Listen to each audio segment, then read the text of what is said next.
Xin chào các bạn đã trở lại với kênh Cô Ba Bình Dương.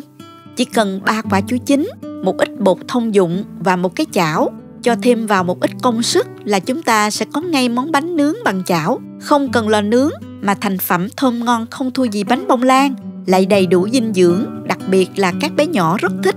Nào mời các bạn cùng vào bếp làm cùng mình nha. Chúng ta có thể xem những thành phần nguyên liệu chi tiết, hình ảnh nguyên liệu cụ thể để thực hiện món này ở cuối video, hoặc tham khảo những dụng cụ nhà bếp mình hay sử dụng bên dưới phần mô tả của video. Để làm món bánh chuối này, các bạn có thể sử dụng chuối già hoặc là chuối xiêm, chuối nào cũng được hết ha, miễn là chuối đã chín là được, chín mùi thì càng ngon hơn. Mình để cả vỏ, cắt đôi vỏ trái chuối ra như thế này. Mình dùng 3 trái nha.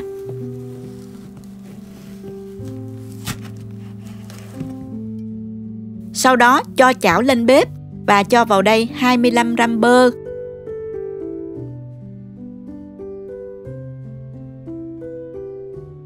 1 muỗng canh rưỡi đường, đun nóng cho tan bơ và đường.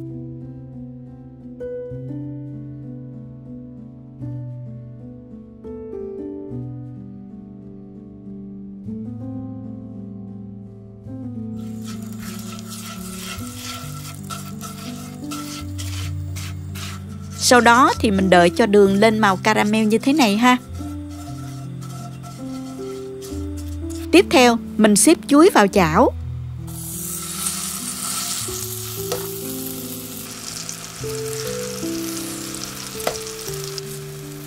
Xếp đều cho bề mặt chuối phủ đều lên bề mặt của chảo như vậy ha. Đợi cho phần caramel nó sôi lên thì mình chiên chuối với hỗn hợp bơ, caramel khoảng 1 phút rồi mình tạm tắt bếp. Bây giờ mình pha hỗn hợp để làm bánh nha. Cho vào tô 1 quả trứng,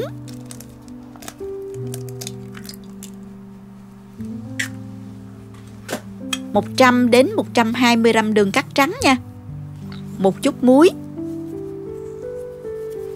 Mình dùng phới lòng đánh cho trứng tan ra hòa quyện với đường nha. Tùy bạn có thích ăn ngọt hay không mà mình giảm bớt lượng đường trong công thức nha các bạn. Tiếp đó mình cho vào 100 ml sữa tươi không đường. Cho thêm 50 ml dầu vào luôn. Bạn nào dùng sữa tươi có đường thì mình bớt phần đường ở trong công thức lại ha. Khuấy nhẹ nhàng cho sữa và dầu nó hòa quyện với hỗn hợp. Cho tiếp 8 g vani đường. Mình dùng loại này nè, một gói nó là 8 g. Và thêm 8 g bột nở nữa nha. Cuối cùng mình cho thêm 130 g bột mì.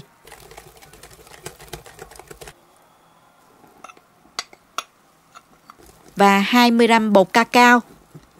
Những bột này đó thì mình dùng rây cho mịn rồi mình cho vào, sẽ dễ khuấy tan hơn nha các bạn.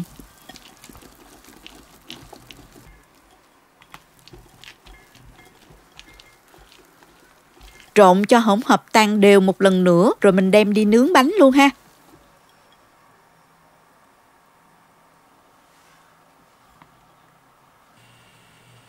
Bật bếp ở lửa nhỏ cho phần chuối và caramel nóng lên.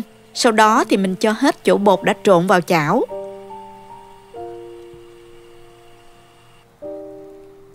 Dàn bề mặt ra cho phẳng. Tiếp tục mình đậy nắp lại và giảm lửa xuống mức lửa nhỏ nhất nha. Mình đợi khoảng từ 10 đến 15 phút. Nhớ là canh chừng, nếu thấy bên dưới nắp nồi nó đọng nhiều hơi nước thì mình lau khô rồi mình đậy lại liền ha.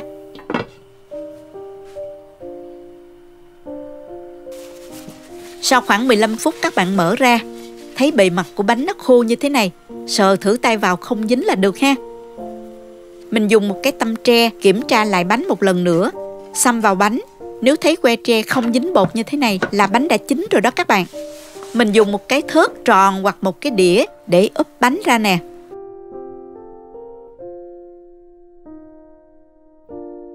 Sau đó cẩn thận cho bánh lại vào trong chảo để nướng bề mặt còn lại một chút nữa nha.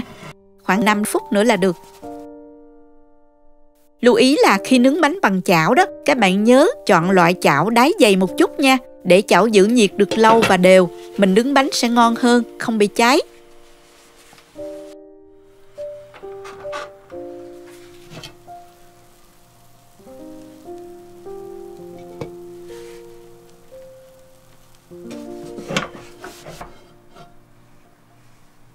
mình lấy bánh ra đĩa luôn. Ồ, phần chuối bên trong nó chín đỏ, nhìn ngon mắt quá các bạn ơi. Không những vậy, bánh lại rất thơm mùi chuối và cacao. Hai mùi này rất là hợp luôn nha. Cắt thử bánh ra nè. Phần bánh bên trong nở đều, xốp không thua gì bánh nướng lò đâu nha. Công thức này các bạn cũng có thể làm với nồi chiên không dầu. Các cháu nhỏ nhà mình rất mê bánh này.